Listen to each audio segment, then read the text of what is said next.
Captain மறைவுக்கு பிறகு பொதுச் செயலாளராக புதுக்கோட்டைக்கு முதல் முறையாக வந்திருக்கிறேன்.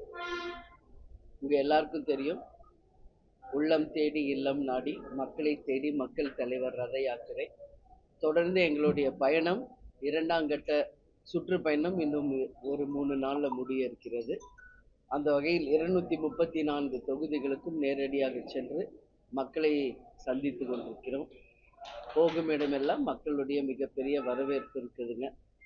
அந்த வகையில் எங்களுடைய பயணம் இன்றைக்கு புதுக்கோட்டை முடிச்சு திருச்சிக்கு செல்கிறோம்.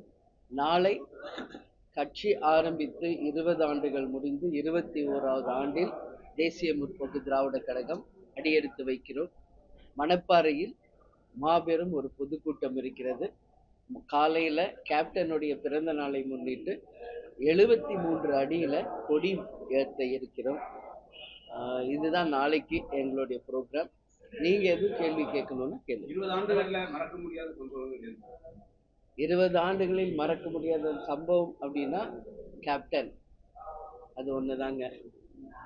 கேப்டன் நிகழ்த்தாத சரித்திரம் இல்லை, எல்லாமே வாழ்ந்து காட்டிய ஒரு புனிதர். இன்னைக்கு அவர் எங்ககிட்ட இல்லை அப்படிங்கிறத எங்க யாராலையும் இந்த நிமிஷம் வரைக்கும் ஏத்துக்க முடியல. ஆனாலும் நாங்கள் அவர் எங்களுக்கு காட்டிய வழியின்படி உறுதியாக அனைவரும் கேப்டன் தெய்வமாக எங்களை கூட இருந்து வழி நடத்துகிறார் அப்படின்ற ஒரே உறுதியோடு அவருடைய கனவு லட்சிய பாதையில் மக்களுக்கும் நாட்டுக்கும் நிச்சயம் நல்லது செய்ய வேண்டும் என்ற ஒரே குறிக்கோளோடு நாங்கள் பயணிக்கிறோம்.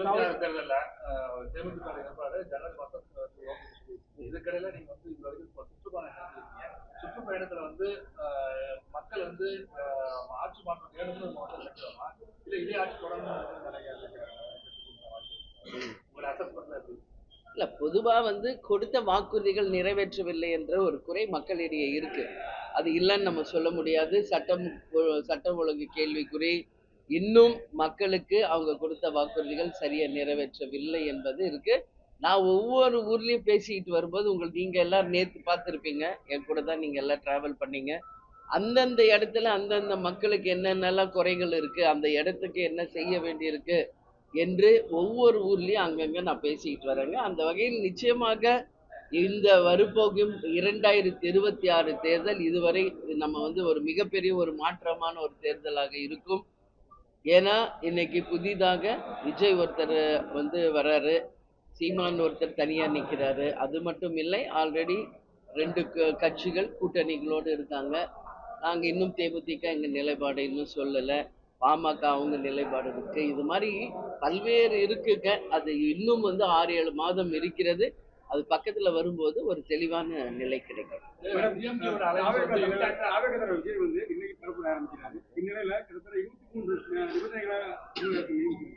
ஒரு எதிர்கட்சிக்கு இந்த அளவுக்கு ஒரு கெடுபிடிப்பு இல்லாம விஜய்க்கு இந்த அளவுக்கு கெடுபிடிப்பு காரணம் அதை கண்டு பயப்படுத்தாங்க. இல்ல, பயம் எல்லாம் கிடையாதுங்க. இதெல்லாம் நாங்களும் கடந்து வந்தவங்க தான். 20 ஆண்டு காலத்துக்கு முன் நம்ம கேப்டன் முதல் கட்சி ஆரம்பித்த போது என்ன இருந்ததோ அதுதான் நான் இப்ப விஜய்கிட்ட பாக்குறேன். மேபி உங்களுக்கு புதுசா இருக்கலாம். நான் தலைவர் கூடிய நாங்கெல்லாம் வாழ்ந்திருக்கோம். விஜயும் நாங்க சின்ன பிறந்து பார்த்திருக்கிறோம். கேப்டன் ஆரம்பிச்ச அந்த கட்சி 2025ல தொடங்கி இன்னைக்கு வரைக்கும் 20 ஆண்டு காலம் நாங்கள் எத்தனையோ சவால்கள், எத்தனையோ விதமான இடையூறுகள் எல்லாம் கடந்து தாங்க நாங்க இன்னைக்கு இந்த 21வது ஆண்டுல அடியெடுத்து வைக்கிறோம். இப்போ காவல்துறை வெறுமனே இந்த தடை போடுறாங்க பொத்தாம் பொதுவா நம்ம சொல்லிட முடியாது. நாளைக்கு ஒரு சட்டம் ஒழுங்கு பிரச்சனை வந்தா அவங்க யார் பதில் சொல்லுவாங்க? அதனால பல்வேறு விஷயங்கள் இருக்கிறது. அதனால நம்ம அப்படியே ஒரே ஒரு கண்ணோட்டத்துல அவங்க தடை பண்றாங்கன்றது இல்லாம அப்படி கிடையாது. அவங்க இந்த குறிப்பிட்ட டைம்குள்ள இங்கெல்லாம் முடிக்கணும், இப்படி இருக்கணும் அப்படின்னு சொல்றாங்க. பட் அந்த கூட்டத்துக்கு அது சாத்தியம் இல்லை. பாப்போம். இப்பதான் வந்திருக்காரு, நான் டிவியில பார்த்துட்டு தான் வந்தேன். இன்னும் ஸ்பீச் ஆரம்பிக்கல. எப்படி இன்னைக்கு ஃபுல் டே போகுதுன்றதை நான் பார்த்துட்டு அப்புறம் சொல்றேன். தமிழ்நாட்டில் உள்ள எந்த அரசியல் கட்சி தலைவர்களுக்கும் இல்லாத யார் சொல்லியிருக்காங்க இது? எப்ப நேற்று சொன்னாரு? அறிக்கை கொடுத்திருக்காரு. அது எந்த அரசியல் கட்சிகளுக்கும் இல்லாத நெருக்கடி எனக்கு கொடுக்குறாங்க அப்படிங்கிற சொல்லியிருக்காரு. இல்ல அது அவர் சொன்ன கருத்துக்கு நீங்க அவர்கிட்ட தான் பதில் சொல்லு. இப்ப நான் தெளிவா உங்ககிட்ட சொல்லிட்டேன்ல. 20 வருஷமா டிராவல் பண்ணிருக்கீங்க. ஆமா ஆமா ஆமா ஆமாங்க. அவருடைய கருத்துக்கு நீங்க வந்து இல்ல இல்ல அவர் கருத்துக்கு நான் பதில் சொல்ல முடியாதுங்க. நாங்க கேப்டன் கூடயே வாழ்ந்தவங்க. கேப்டனுக்கு எப்படியெல்லாம் இடையூறுகள் கொடுத்தார்கள் என்பது எங்களுக்கு நல்லா தெரியும். அதையெல்லாம் தாண்டி வர்றதாங்க அரசியல். நம்மளுக்கு இடையூறே இருக்காது. எந்த ப்ராப்ளம் இல்லாம அப்படியே போய் அடைஞ்சிட முடியுமா ஒரு இடத்த? அப்படி கிடையாது.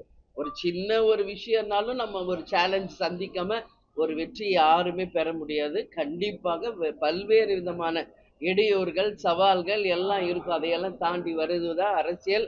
அதுல இருந்து வந்து வெற்றி பெறுவதுதான் மக்கள் ஆட்சி.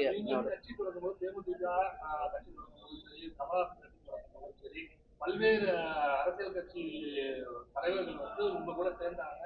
நம்ம வந்து அதுக்கப்புறம் அடுத்த கட்டத்துக்கு நம்ம கட்சியை வந்து எடுத்து கொள்ளக்கூடிய நிலைமையில் நம்ம இருக்கோம். ஆனா நடிகர் விஜய் கட்சி ஆரம்பிக்கும் போது எந்த விதமான அரசியல் கட்சி தலைவர்களோ இல்ல சினிமா செலிபிரிட்டியோ இது வரைக்கும் அவர்கிட்ட போகல.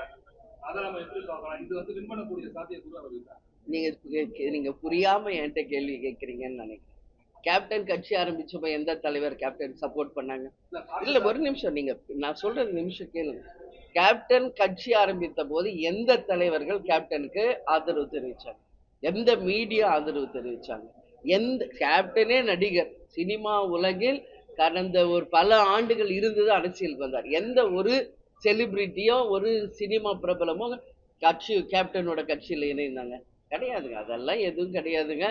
ஒத்தை மனிதராக சுயம்பாக கட்சியை ஆரம்பிச்சு, சரிங்களா, அவர் மக்களுக்காக அவர் எடுத்துக்கிட்ட பயணத்துல பல்வேறு இடையூறுகளை தாண்டி யார் சப்போர்ட் இல்லாம தான் எதிர்நீச்சல் போட்டு தான் ஜெயிச்சார் கேப்டன்.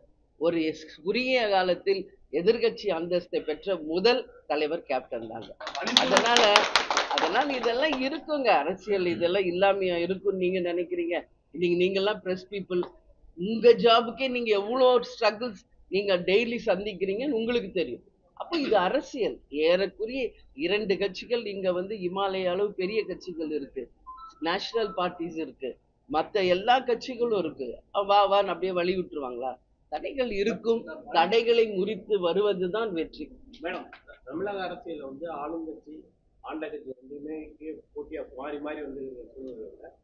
முதல்ல ஒரு கட்சி ஆரம்பிச்சு, ஒரு நடிகரா கட்சி ஆரம்பிச்சு, இப்போ வந்து புதுசா ஒரு அரசியல் கொள்கை கூட்டணி மந்திரி சபையில இடம் தர்றேன்னு சொன்ன அரசியல் கொள்கையை வந்து விஜயோட கொள்கையை என்ன நினைக்கிறீங்க? எப்படி இல்ல முதல்ல நடிகரா வந்து கட்சி ஆரம்பிச்சாருன்னு சொல்ற கேப்டன் தாங்க அதுக்கு உதாரணம். இந்த மாதிரி ஒரு இல்ல அறிவிப்பு சொல்றேன். நீங்க இன்னைக்கு சொல்றீங்க முதலா நடிகராக வந்து கட்சியை சுயம்பா ஆரம்பிச்சது கேப்டன் தான்.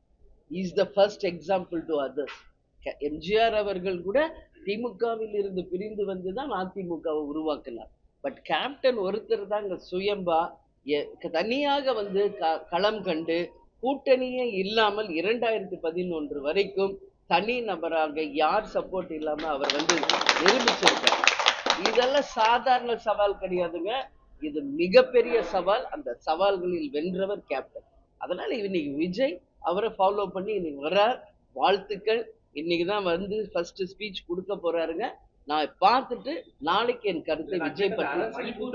இல்ல கூட்டணி நம்ம இப்ப நான் ஒரு கட்சிக்கு ஒரு எப்படி பாக்குறீங்க நீங்க? இல்லைங்க ஆட்சி அது கேளுங்க. ஒன் லைன்ல நீங்க கேட்கலாம். கூட்டணி மந்திரி சபை உங்க கருத்து என்னன்னு நான் பல வாட்டி சொல்லிட்டேன். கூட்டணி வந்து இன்னைக்கு வந்து ஆட்சியில் பங்கு என்பதை நாங்க வரவேற்கிறோம் நான் சொல்லிட்டேன். ஏன்னா ஒரு ஃபுல் அதிகாரம் ஒரே இடத்துல இல்லாம எல்லாருக்கும் பகிர்ந்து தரப்படும் போது கேள்விகள் கேட்க முடியும், மக்களுக்கு இன்னும் சிறப்பாக செயல்பட முடியும் என்பது என் கருத்து. ஏற்கனவே நான் பதிய வச்சிருக்கேன். பல்வேறு தரப்பினர் அதிமுக ஒன்றிணைன்னு நினைக்கிறாங்க. எதிர்காலத்துல தேமுதிக கூட்டணி வைக்கும் பட்சத்துல அதிமுக ஒன்றிணைன்னு நீங்க சொல்லுவீங்களா? ஒன்றுபட்டால் உண்டு வாழ்வுன்னு நான் ஃபர்ஸ்ட் டேவே சொல்லிட்டேங்க. சென்னையில இருந்து கிளம்பும் போதே ஃபர்ஸ்ட் பிரஸ் மீட்லயே நான் சொன்னேன், யாருமே ஒன்னா இருந்தாதாங்க அது பலம். பிரிஞ்சு இருந்தா எப்படிங்க பலம்? ஒன்றுபட்டால் உண்டு வாழ்வு. 26 தேர்தல்ல நீங்க எந்த உங்களுடைய அரசியல் அதுல வந்து நீங்க வந்து ஃபர்ஸ்ட் டிமாண்ட்ங்கிறது நீங்க ஏற்கனவே சொன்ன மாதிரி கூட்டணி மந்திரி சபை இருக்குமா? நாங்க வந்து தேமுதிக கூட்டணி மந்திரி சபை கூட்டணி சொல்றதுக்கு வாய்ப்பு இருக்கு. அப்படி டிமாண்ட்ன்றத பத்தி எல்லாம் இன்னும் நாங்க ஃபோக்கஸ் பண்ணலங்க. எங்களை பொறுத்த வரைக்கும் நாங்க இன்னும் 7 months இருக்கு. நான் சொல்றேன் இன்னும் பல்வேறு விதமான சேஞ்சஸ் தமிழக அரசியலில் வர இருக்கிறது. அதனால நாங்க இப்ப எதை பத்தி சிந்திக்கல. எங்க கட்சி வளர்ச்சி, எங்களுடைய ஒரே போக்கஸ் 234 தொகுதிகளிலும் தேசிய முற்போக்கு திராவிட கழகத்தின் பூத் கமிட்டி அமைச்சு BL2 ஃபார்ம் பண்ணி புதிய உறுப்பினர் சேர்த்து எங்க கட்சியை பலப்படுத்தி அந்த வழியில நாங்க போக்கஸ் பண்ணிட்டு இருக்கோம்.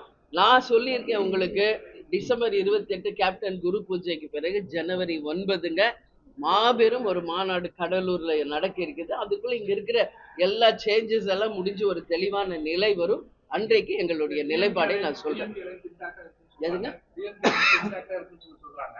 அந்த சூழ்நிலை ஒருவேளை தேமுதிக திமுக சார்ந்த ஒரு நிலைப்பாடு இருந்தால் உங்களுடைய சீர்ஷாலையோ இல்ல உங்களுக்கு அக்காம்பேட் பிளேசஸ் கிடைக்கும் நீங்க நம்புறீங்களா? ஏன்னா ஏற்கனவே 10 கட்சிகளுக்கு மேல அங்க இருக்காங்க. அந்த சூழ்நிலையில தேமுதிகவோட அக்காம்பேஷன் அளவுக்கு உறுதியா இருக்கும். நீங்க எப்படி சுத்தி என்னை கேள்வி கேட்டாலும் என்னுடைய ஒரே கேள்வி, என்னுடைய ஒரே பதில் ஒண்ணுதாங்க. நீங்க நினைக்கலாம் இன்னைக்கு அங்க போனா உங்களுக்கு சீட்டு கிடைக்குமா, இங்க இது கிடைக்குமா அப்படின்னு. உங்க யூகங்களுக்கு நான் பதில் சொல்ல விரும்பல. எங்களை பொறுத்த வரைக்கும் நாங்க தெளிவா இருக்கோங்க. எந்த இடத்தில் தேமுதிக கூட்டணி அமைக்குதோ அந்த கூட்டணி மகத்தான வெற்றி பெறும். சரிங்களா? விஜய் கட்சி ஆரம்பிச்சு இப்போ வரைக்கும் ஒரு செய்தியாளர் ஏற்பாடு பண்ணல, அதாவது பயப்படுறாரு அப்படின்ற ஒரு தாட் இருக்கு. நீங்க எப்படி பாத்தீங்க? தெரியலீங்க, அது நீங்க விஜய் வந்திருக்காரு திருச்சிக்கே கேளுங்க. சரிங்களா? வர பயப்படுறாரு. திமுக தலைமையில கூட்டணி கட்சிகள் அமைக்கிறதுல அது வாய்ப்புகள் இருக்கா? எதுங்க? அதிமுக இருக்கு, திமுக இருக்கு, அவங்க 2 பேர் கூட்டணியில இருக்காங்க. இப்ப தேமுதிக நீங்க இதுவரை இந்த நிலைப்பாடு எடுக்கல, இப்ப ஜனவரி 9 எடுக்க போறீங்க. திமுக கட்சி சார்ந்து வேற கூட்டணிகள் எதுவும் அமைக்கிறதுக்கு வாய்ப்பு இருக்கு? ஆல்ரெடி அதெல்லாம் நாங்க கடந்து வந்தாச்சு, தனிச்சு களம் கண்டாச்சுங்க. மக்கள் நல கூட்டணின்னு ஒரு 3வது அணி அமைச்சாச்சு. எல்லா சேலஞ்சஸையும் தாண்டி தான் இன்னைக்கு 2026ல தேர்தலை சந்திக்க இருக்கிறோம். அதனால இந்த முறை எங்களுடைய முடிவு மிக கிளியரா இருக்கும், தெளிவா இருக்கும். அது வெற்றி என்கின்றதை நோக்கி இருக்கும் என்பதை மட்டும் நான் சொல்றேன். எல்லா கூட்டணியும் தான் அக்சசபிள். எல்லா கூட்டணியும் இன்னைக்கு தயாரா இருக்காங்க தேமுதிகவோட கூட்டணி வைக்க. எல்லா கூட்டணி ரெடி. சரிங்களா? அதுதான் நான் சொல்றேன். யாரோட கூட்டணி என்பது 9th நாங்க சொல்றோம். சரிங்களா? ஏன் இதை சொல்றேன்னு நீங்க கூட எப்படி மேடம் என்ன கேட்டாலும் சொல்ல மாட்டேங்கிறாங்கன்னு. நாங்க இங்க பாருங்க, இது ஒரு சாதாரண விஷயம் கிடையாதுங்க. இன்னைக்கு கேப்டன் இல்லாம இந்த கட்சியை இன்னைக்கு தூக்கி நிறுத்தி இதை கொண்டு போயிட்டு இருக்கோம். அவர் மறைந்து இந்த கட்சிக்கு உயிர் கொடுத்துட்டு போயிருக்கார் கேப்டன். அப்போ இந்த கட்சியை அவர் எங்களுக்கு காட்டிய வழியில மிக நேர்த்தியாக அதை அவர் கொண்டு போய் சேர்க்க வேண்டிய மிகப்பெரிய பொறுப்பு எங்க கரங்களில் கொடுத்துட்டு போயிருக்காருங்க. ஸோ நாங்க கொஞ்சம் பொறுமையா தான் டிசிஷன் எடுப்போம். ஆனா ஒரு தெளிவான டிசிஷனா இருக்கும். அது மக்களுக்கும் நாட்டுக்கும் பயனளிக்கக்கூடிய ஒரு டிசிஷன். திமுக அரசு கொடுத்த வாக்குறுதிகளை நிறைவேற்றணும்னு சொல்றீங்க. சப்போஸ் நீங்க அதிமுக தேமுதிக சார்பில் உங்களுக்கு மக்களுக்கான வாக்குறுதி என்ன 2026ல கூட்டணி இல்ல தனிச்சு இல்ல தனி அணி தலைமை கூட்டணி இதா இருந்தாலும் மக்களுக்கு வாக்குறுதி முடிவாக வாக்குறுதி என்ன? நீங்க வாக்குறுதிகள் நாங்க 2005 கட்சி ஆரம்பிச்சு ஃபர்ஸ்ட் எலெக்ஷன்லயே மேனிஃபெஸ்டோ கொடுத்த கட்சி. அதை பார்த்து பெரிய தலைவர்களே எப்படி இப்படி ஒரு மேனிஃபெஸ்டோ இவங்களால உருவாக்க முடிஞ்சது முதல் தேர்தலே அப்படின்னு நான் மற்றவங்க சொல்லி நான் கேள்விப்பட்டேன். நான் என்ன சொல்றேன், வாக்குறுதிகள் கொடுக்கறது பெருசு கிடையாது, அந்த வாக்குறுதிகளை நாம் நிறைவேற்றுகிறோமா என்பதை தான் மக்கள் பார்க்குறாங்க. அப்படி இது வரைக்கும் நீங்க கேட்குறீங்க எத்தனை கட்சிக்கு வாக்குறுதி கொடுத்துருக்காங்க, எல்லா வாக்குறுதி நிறைவேற்றிட்டாங்களா அப்படின்னு நீங்க பிரஸ் பீப்புள் நீங்க தான் எனக்கு சொல்லணும். நான் பார்க்குறேங்க, களத்துல இருக்க டெய்லி ஒவ்வொரு கிராம நேரத்துல ஒரு சின்ன குக்கிராமத்துல போய் முடிக்கிறோம் நைட்டு 11 மணிக்கு எங்களுடைய பிரச்சாரத்தை. அப்படி நாங்க களத்துல மக்களா பார்த்துக்கிட்டு இருக்கோம். இன்னும் தமிழ்நாட்டில் நிறைவேற வேண்டிய விஷயங்கள் ஏராளம் இருக்கு. அது நாங்க யாருடன் கூட்டணி அமைக்கிறோமோ நிச்சயமாக அவர்களிடம் இதையெல்லாம் வலியுறுத்தி தமிழ்நாட்டுக்கு மக்களுக்கு நல்லது நடக்கணும் என்பதை நாங்க ஸ்ட்ராங்கா கடந்த காலங்கள்ல நம்ம தேமுதிக கருணாநிதி இருக்கும்போது டிஎம்கேவோட அலைன்ஸ் வரும்னு எதிர்பார்த்து அவர் கூட சொன்னாரு பல மாநில 2016 ஏடிஎம்கே நம்ம ஜாயின் பண்ணோம். அதே மாதிரி இந்த தடவை ஏற்கனவே பல்வேறு விமர்சனங்கள் அந்த டைட்டில் வைக்கப்பட்டது. விஜயகாந்த் அவர் டிஎம்கே இப்போ நம்ம அந்த விமர்சனங்கள் தவிர்த்து எந்த விமர்சனம் நாங்க எங்க வேலையை பார்த்துக்கிட்டு இருக்கோமே, எந்த விமர்சனம் இருக்குதா நான் நினைக்கலையா. அப்ப விமர்சனம் இருந்துச்சுன்னா காஞ்ச மரம் தான் கல்லடி பரும். அப்ப நீ பிரஸ்ஸும் எதிர்பார்க்கிற கேள்விக்கு பதில் சொல்லிட்டு அது இல்லை, அப்படி கிடையாது. எங்களுக்குன்னு ஒரு கட்சி, எங்களுக்குன்னு ஒரு நிர்வாகிகள், எங்களுக்குன்னு ஆலோசனை கூட்டம், மாவட்ட செயலாளர், நிர்வாகிகள், தொண்டர்கள் எல்லாம் அழைச்சி பேசி தான் நாங்கள் ஒரு டிசிஷன் எடுப்போம்.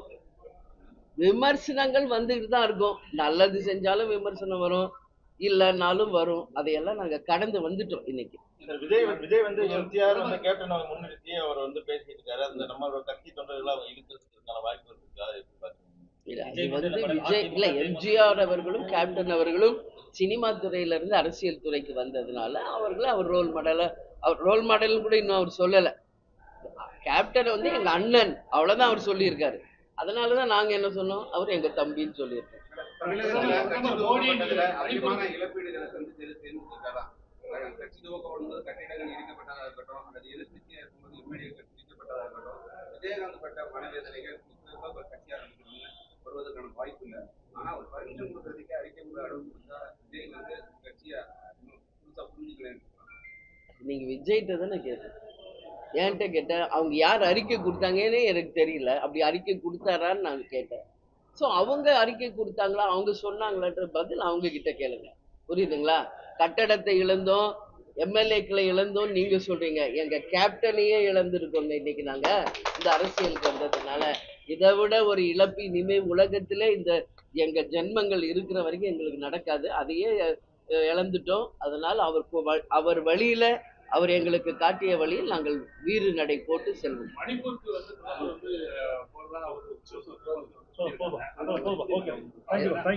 மணிப்பூர் மாநிலத்துக்கு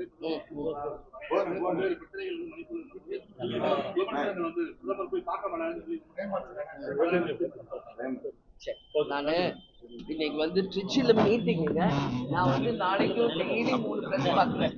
சரிங்களா? இன்னைக்கு ஈவினிங்கும் பிரஸ் சந்திப்பேன், நாளைக்கும் சந்திப்பேன். அப்போ உங்ககிட்ட கேள்வி எல்லாரையும் பார்த்ததுல ரொம்ப மகிழ்ச்சி. ரொம்ப நாளுக்கு அப்புறம் பார்க்குறேன்.